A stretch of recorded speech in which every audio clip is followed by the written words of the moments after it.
Assalamualaikum warahmatullahi wabarakatuh. Perkenalkan, kami dari kelompok 3, kami akan membahas mengenai perencanaan tenaga kerja. Sebelumnya, saya akan memperkenalkan diri saya, M. Abdul Ridwan, selaku moderator. Sebelum masuk ke presentasinya, tujuan dari presentasi ini adalah untuk menambah wawasan dan pengetahuan kepada kita terkait pelajaran mata kuliah manajemen SDM, yaitu mengenai perencanaan tenaga kerja, di mana pembahasan kali ini kami akan membahas secara detail. Semoga presentasi kali ini menambah wawasan dan pengetahuan kita. Perencanaan tenaga kerja.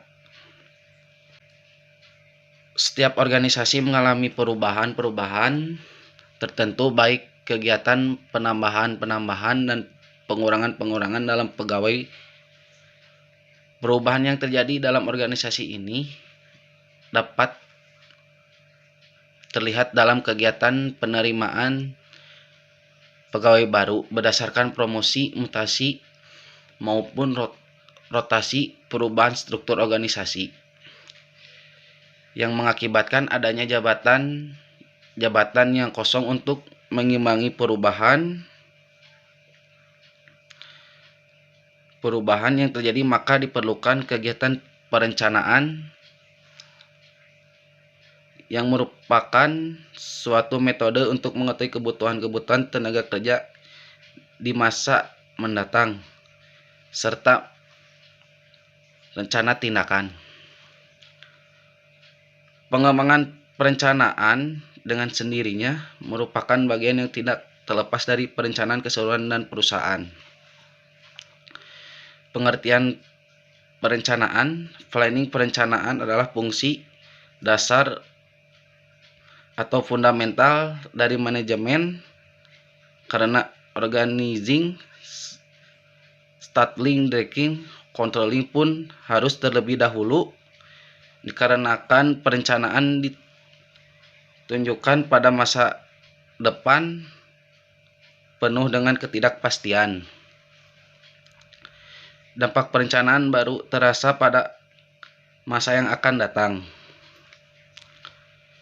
Perencanaan adalah fungsi seorang manajer yang berhubungan. Perencanaan sumber daya manusia menurut Andrew E. Sikulas 1981.145 didefinisikan sebagai suatu proses menentukan kebutuhan tenaga kerja dan berarti mempertemukan kebutuhan tersebut agar pelaksanaannya berintegrasi dengan rencana organisasi. Manusia bukanlah objek pasif yang dapat dimanipulasi, tetapi subjek yang berkelakuan dan berperasaan. Perencanaan tenaga kerja mendorong berkembangnya suatu pemahaman yang lebih baik tentang bagaimana manusia bertingkah laku di dalam suatu organisasi, serta latihan yang bermanfaat bagi dirinya sendiri. Sehingga seorang karyawan dalam perusahaan yang bertingkah laku individu manapun tidak dapat diramalkan dengan didukung oleh informasi yang cukup dan analisis yang cermat. Meskipun ramalan-ramalan tidak sepenuhnya diandalkan, rangkaian informasi yang diperlukan di dalam membuat peramalan itu sering mengungkapkan berbagai kesulitan yang akan terjadi. Sedangkan menurut George dan Paul Del Yoder 1981, perencanaan tenaga kerja adalah suatu proses peramalan, pengembangan, pengimplementasian, dan pengontrolan yang menjamin perusahaan mempunyai kesesuaian jumlah pegawai, penempatan pegawai secara benar, waktu yang tepat, dan secara ekonomis dan lebih bermanfaat.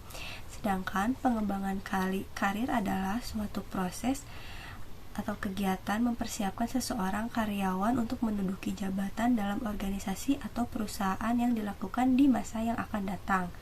Maka dapat disimpulkan bahwa perencanaan tenaga kerja diartikan sebagai suatu perencanaan tentang proses penentuan sumber daya manusia dan cara memenuhinya secara kuantitatif maupun kualitatif. Perencanaan tenaga kerja dapat diartikan pula sebagai penentuan cara memenuhi kebutuhan tenaga kerja dengan cara penempatannya, sehingga terdapat suatu kemungkinan tercapainya suatu rencana kepegawaian yang terintegrasi dalam suatu organisasi yang bersangkutan. Berikut adalah dasar-dasar perencanaan tenaga kerja. Yang pertama yaitu perkiraan kesempatan kerja. Dasar perkiraan kesempatan kerja adalah rencana investasi atau target yang direncanakan. Tiap kegiatan mempunyai daya serap yang berbeda akan tenaga kerja, baik dalam kualitas maupun kuantitas. Dalam menciptakan kesempatan tenaga kerja yang relatif lebih besar dan tidak terlalu terikat pada persyaratan keterampilan yang tinggi, sebaliknya, sektor atau subsektor yang dibangun dengan cara padat modal menimbulkan kesempatan kerja yang relatif lebih sedikit, akan tetapi dengan tenaga kerja yang berketerampilan cukup tinggi. Yang kedua yaitu perkiraan dan perencanaan penyediaan tenaga kerja. Penyediaan tenaga kerja tergantung pada jumlah penduduk dalam usia kerja dan tingkat partisipasi kerja. Perkiraan tersebut dapat diperinci menurut daerah, jenis kelamin, tingkat pendidikan, keahlian, serta keterampilan khusus. Yang ketiga yaitu perhitungan kekurangan atau kelebihan. Dengan membandingkan kebutuhan dengan penyediaan dan membandingkan perkiraan kesempatan kerja atau kebutuhan penyediaan tenaga kerja untuk tiap-tiap kelompok jabatan dari masing-masing sektor atau subsektor, dapat diketahui apakah terjadi ketidakseimbangan di tiap-tiap kategori tersebut. Yang keempat yaitu perencanaan pendidikan. Dari perkiraan kesempatan kerja dan penyediaan tenaga kerja dapat diperiksa apakah terjadi ketidakseimbangan di tiap-tiap kategori. Hal tersebut dicoba disesuaikan melalui sistem pendidikan. Jika dalam periode perencanaan tenaga kerja ditemukan perkiraan penyediaan yang melebihi perkiraan lowongan, maka fasilitas pendidikan di bidang tersebut perlu ditambah. Yang kelima yaitu perencanaan latihan. Perencanaan latihan merupakan bagian integral dari perencanaan tenaga kerja karena yang pertama itu selalu terdapat keterampilan dan keahlian tertentu yang tidak diberikan dalam pendidikan formal dan perlu disediakan melalui sistem latihan. Yang kedua yaitu penyediaan tenaga kerja melalui sistem pendidikan memerlukan waktu lama dibandingkan dengan periode perencanaan. Yang ketiga perkembangan teknologi demikian secepatnya sehingga setiap karyawan perlu secara terus-menerus tanggap dalam meningkatkan keterampilan. Yang keenam, penyesuaian rencana. Penyesuaian perencanaan tenaga kerja didasarkan pada rencana pembangunan dan ditujukan pada keberhasilan rencana tenaga kerja tersebut. Ada 4 langkah-langkah perencanaan tenaga kerja. Yang pertama, perencanaan untuk kebutuhan masa depan. Beberapa orang dengan kemampuan yang dibutuhkan perusahaan agar dipertahankan selama waktu atau jangka yang dapat diperkirakan di masa depan. Yang kedua, perencanaan untuk keseimbangan masa depan. Berapa banyak tenaga kerja yang ada sekarang yang dapat diharapkan untuk tetap tinggal dalam perusahaan. Yang ketiga, perencanaan untuk pengadaan dan seleksi atau pemberhentian sementara. Bagaimana perusahaan dapat mencapai jumlah tenaga kerja yang diperlukan. Dan yang terakhir, keempat, perencanaan untuk pengembangan. Bagaimana seharusnya pelatihan dan penyesuaian tenaga kerja dalam perusahaan diatur sehingga perusahaan akan terjamin dalam hal pengisian yang kontinu tenaga-tenaga kerja yang berpengalaman dan berkualitas. Nah, adapun aspek-aspek dalam perencanaan tenaga kerja ada 4, yaitu aspek kuantitas sumber daya manusia yang tepat, aspek kualitas sumber daya manusia yang tepat, aspek waktu dan posisi yang tepat. Yang terakhir ada aspek perhatian terhadap tujuan individu maupun tujuan organisasi secara maksimal. Baik, di sini saya akan menjelaskan tentang tujuan adanya perencanaan tenaga kerja. Secara sistematis, tujuan diadakan perencanaan tenaga kerja yaitu untuk membantu manajemen menilai dan melengkapi rencana-rencana keputusan manajemen dalam melihat hal ini. Yang pertama, pengaruh yang timbul dari perubahan-perubahan dalam kebijakan program kepegawaian serta perubahan dalam pegawai yang ada akibat promosi, rotasi, pensiun, atau pemberhentian. Yang kedua, perhitungan yang dibutuhkan atas perubahan-perubahan dalam jumlah waktu yang dibutuhkan, menerima pegawai baru, serta mengadakan pelatihan bagi pegawai yang akan mengisi formasi yang lebih tinggi. Yang ketiga, pertimbangan perubahan dalam produktivitas tenaga kerja.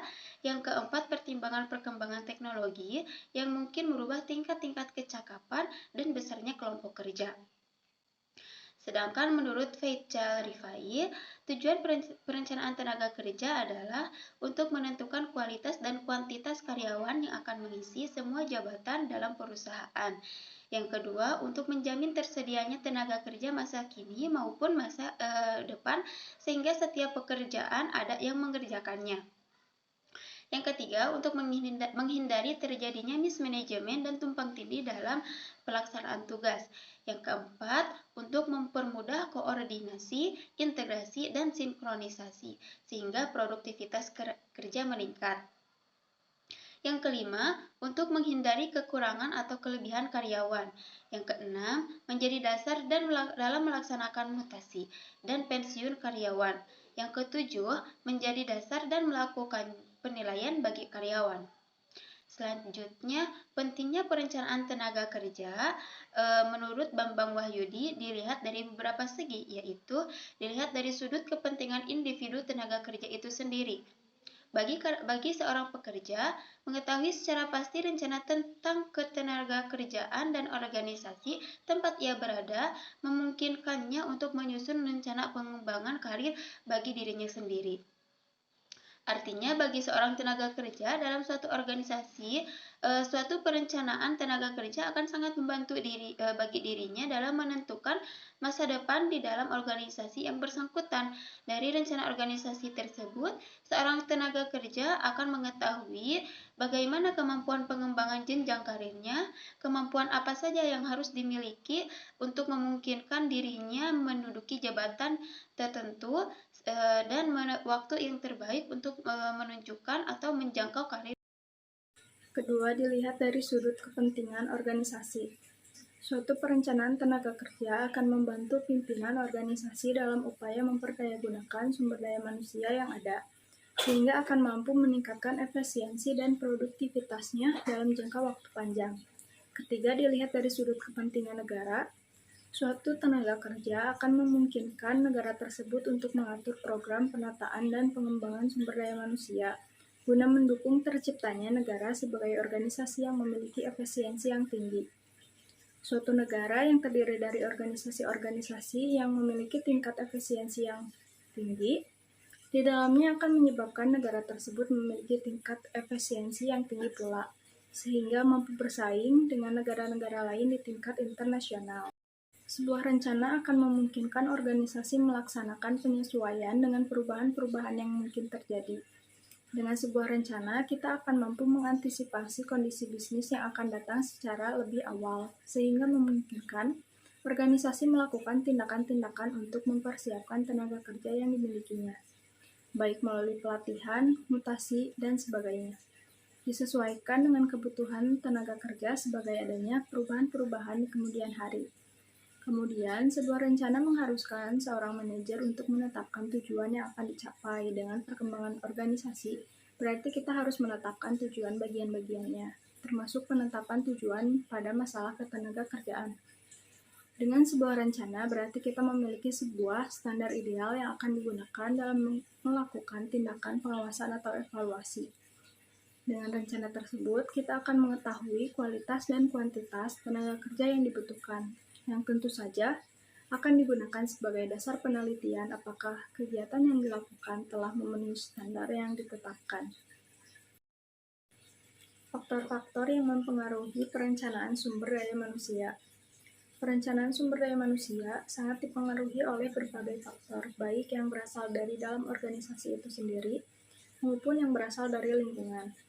Yang pertama ada faktor-faktor eksternal. Yang dimaksud dengan faktor-faktor eksternal adalah berbagai hal yang dipertumbuhkan dan diperkembangkan berada di luar kemampuan organisasi untuk mengendalikannya.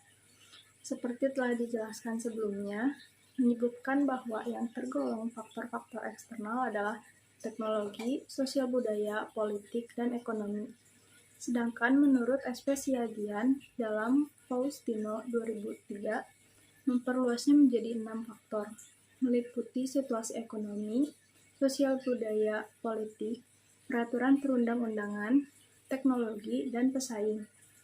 Sebenarnya, dalam keempat faktor yang dikemukakan oleh Ki Gundu juga sudah termasuk faktor administrasi dan hukum tersebut yang dikemukakan oleh SP Siagian tersebut. Yang kedua ada faktor-faktor internal. Yang dimaksud dengan faktor internal adalah berbagai kendala yang terdapat di dalam organisasi itu sendiri.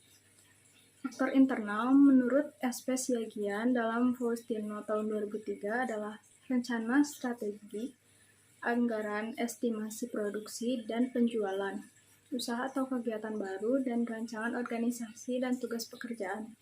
Sedangkan menurut Ki Gundu mengemukakan bahwa faktor-faktor internalnya meliputi sistem informasi manajemen dan organisasi, sistem manajemen keuangan, sistem marketing dan pasar, dan juga sistem manajemen pelaksanaan. Kesimpulan, sumber daya manusia adalah kemampuan totalitas daya pikir dan daya fisik yang terdapat pada orang tersebut. Kualitas SDM harus ditingkatkan supaya produktivitas kerjanya meningkat sehingga hidup sejahtera tercapai. Perencanaan sumber daya manusia dapat diuraikan sebagai suatu proses yang berusaha menjamin jumlah dan jenis pegawai yang tepat tersedia pada tempat yang tepat pada waktu yang tepat untuk waktu yang akan datang mampu melakukan hal-hal yang diperlukan agar organisasi dapat terus mencapai tujuannya. Dengan analisis pekerjaan, maka kita memperoleh informasi tentang uraian pekerjaan, uraian jabatan, spesifikasi pekerjaan, dan evaluasi pekerjaan pada organisasi atau perusahaan. Cukup sekian dari kelompok 3. Assalamualaikum warahmatullahi wabarakatuh.